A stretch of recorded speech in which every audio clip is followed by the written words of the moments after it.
In today's brief, we'll talk about defense production, spies, and the little radar that couldn't.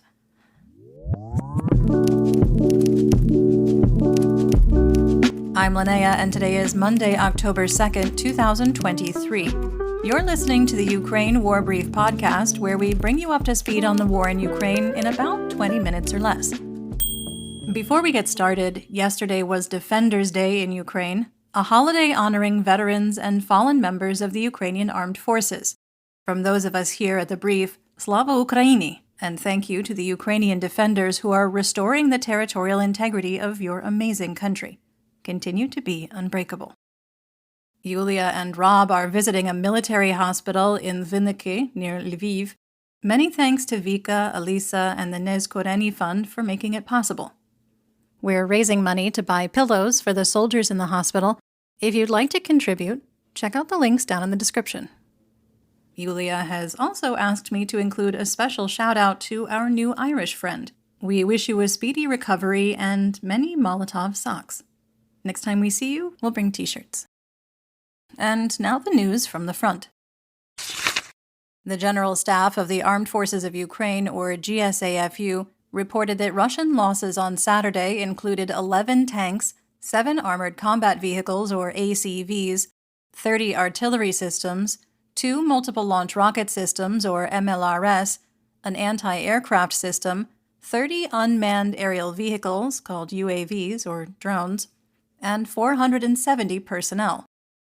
Russian equipment had a particularly bad day on Sunday, with losses including 15 tanks, 9 ACVs, 48 whole artillery systems, 3 MLRS, 3 anti-aircraft systems, 18 drones, and 510 personnel. In the southern theater of operations, Ukrainian forces have been conducting shaping operations in the area of Novoprokopivka in Zaporizhia Oblast, and over the weekend amped up the pressure to push Russian forces further south and take the high ground on the northern outskirts of the village.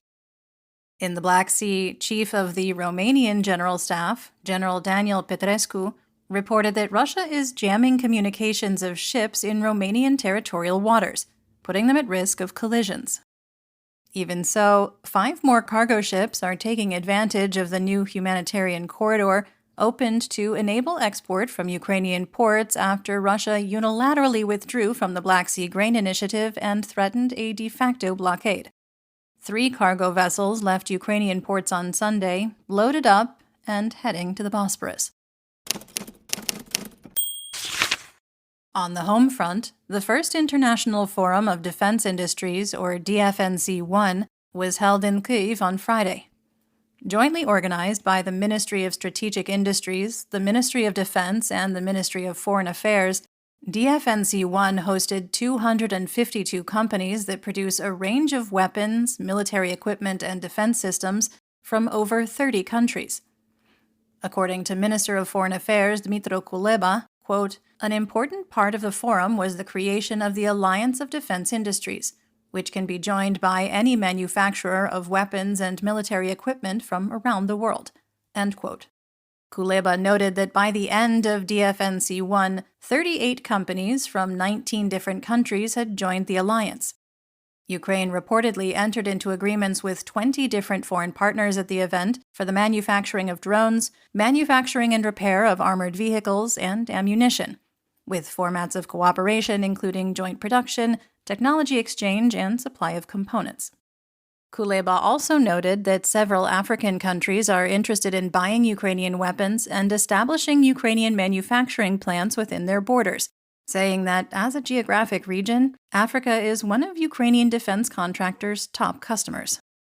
Ukraine has a history of defense production, particularly advanced aircraft engines, and since its independence in 1991 has spent most of its time in the top 20 defense exporting countries, occasionally reaching number 11. Russia launched a massive Shahed kamikaze drone attack on the southern regions of Ukraine overnight on September 30th to October 1st.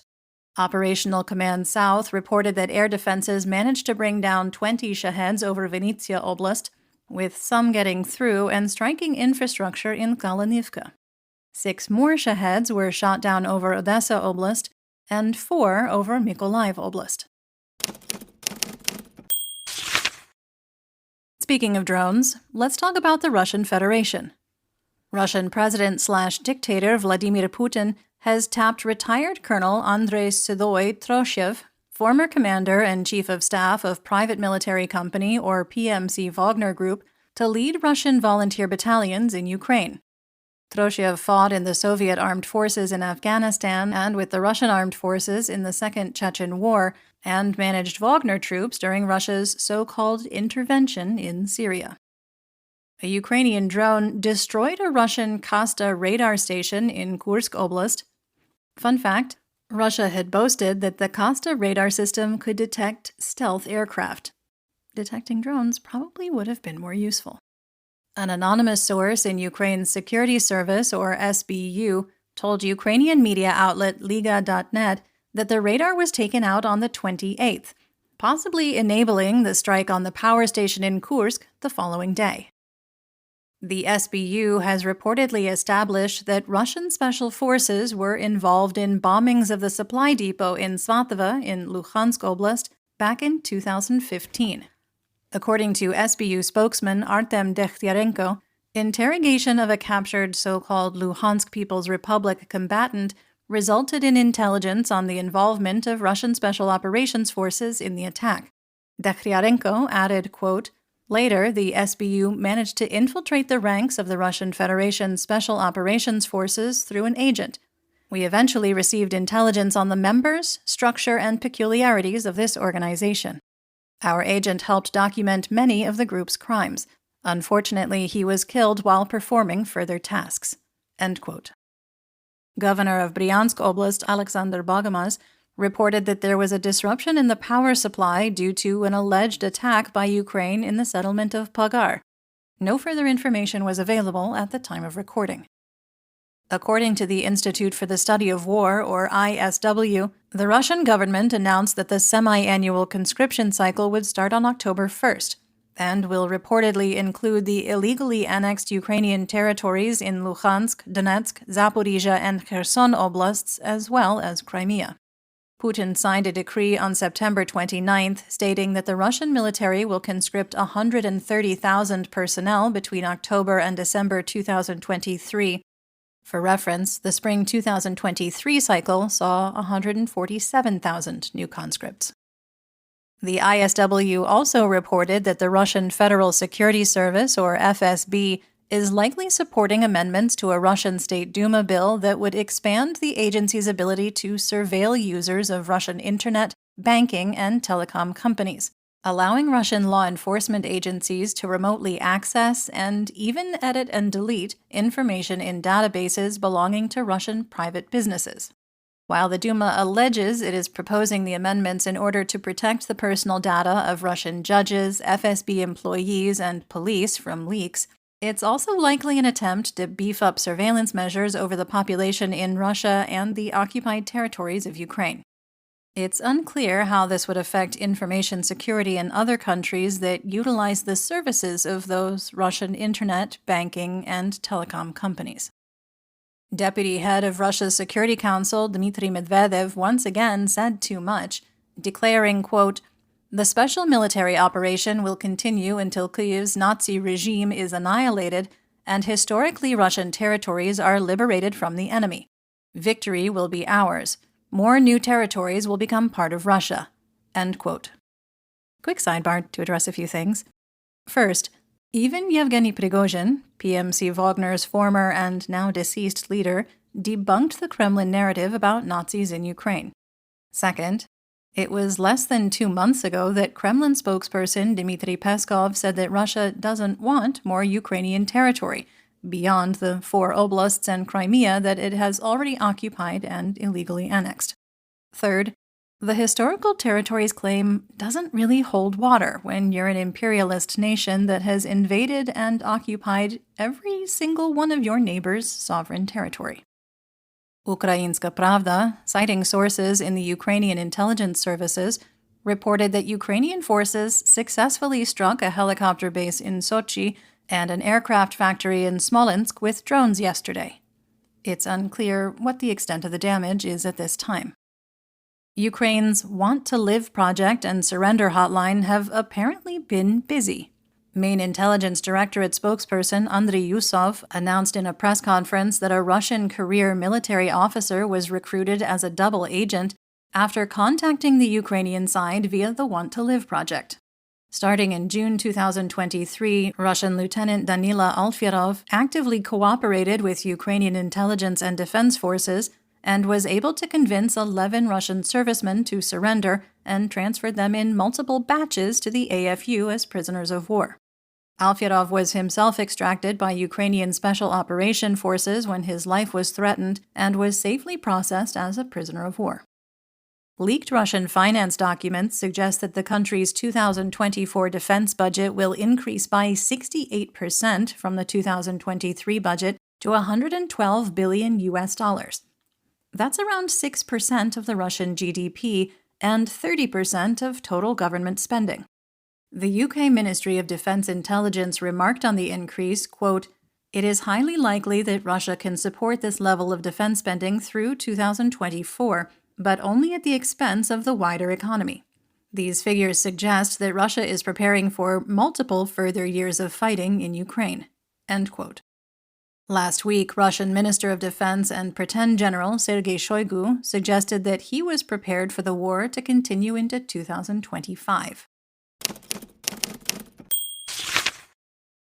In news worldwide, the Romanian Ministry of Defense announced on the 30th that the Army's radar surveillance system had indicated a possible intrusion into their national airspace, with a signal detected on a route to the city of Galați, about 20 kilometers from the border with Ukraine. Police and military personnel searched the surrounding area for any fallen objects, but reportedly found nothing of interest. NATO Secretary General Jens Stoltenberg urged Western partners to get the necessary weapons to Ukraine as soon as possible in an address during the DFNC-1, saying, quote, "Courage alone does not stop drones. Heroism alone cannot intercept missiles. Ukraine needs capabilities, high quality, high quantity, and quickly. There is no defense without industry." End quote. He added that NATO is working to aggregate demand and increase interoperability through its Defense Production Action Plan, since many of Ukraine's allies have drawn down significantly from their own stocks to provide Ukraine with military aid. Dmitry Medvedev threatened Germany in a tirade on Telegram on Sunday. See, the chair of the Defense Committee at the German Bundestag, Marie-Agnes Strack-Zimmermann, had urged the German government to give Ukraine long-range Taurus missiles, and said that Ukraine has the right to strike targets within Russia. So Medvedev responded, quote, "In this case, attacks on German plants where these missiles are made will be entirely within the norms of international law. These idiots really are pushing us towards the Third World War." End quote. It had actually been a while since Medvedev threatened World War III. We were getting a little concerned. German defense manufacturer Rheinmetall announced further progress in its cooperation with Ukrainian state-owned defense industry group, previously Ukroboronprom, stating that a joint venture engaged in development, production, assembly, service, and maintenance of military vehicles will be based in Kyiv, focusing primarily on the maintenance and repair of vehicles delivered to Ukraine as aid. According to a press release put out by Rheinmetall, quote, "Ukraine will benefit from comprehensive technology transfers, from the creation of defense technology capabilities at home, from additional local value added, and from the prompt delivery of military equipment from Germany." End quote. Some analysis. This and Thursday's announcement regarding a joint venture with General Dynamics and Ukrainian armored vehicles demonstrate that not only is Ukraine developing the industrial capability to repair advanced armored vehicles domestically, but also manufacturing for export and eventually jointly developing new vehicles tailored to Ukraine's needs. Remember, Ukraine has been a major designer and developer of both aircraft and armored vehicles since the Soviet era. Ukrainian Prime Minister Denis Shmyhal announced on September 30th that the Ukrainian government plans to spend roughly $1.5 billion on weapons and materials production in 2024, an increase of 700%, explaining that, quote, "We are launching new production facilities. We are expanding those that were producing results before the full-scale invasion. We are investing in new technologies and new developments.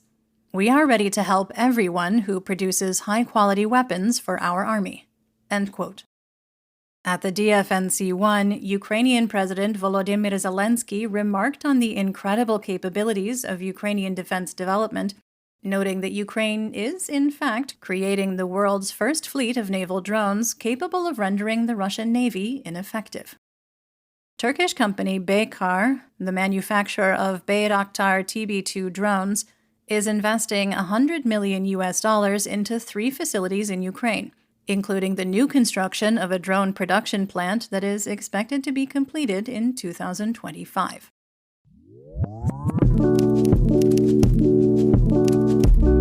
That's the brief for today. Remember to check your sources and don't fall for propaganda. Join us on YouTube and TikTok for more Ukraine content and live news reports. And if you haven't already, please consider subscribing to our work on Substack. We'll be back tomorrow with more updates. Until then, stay safe, everyone. Do побачення.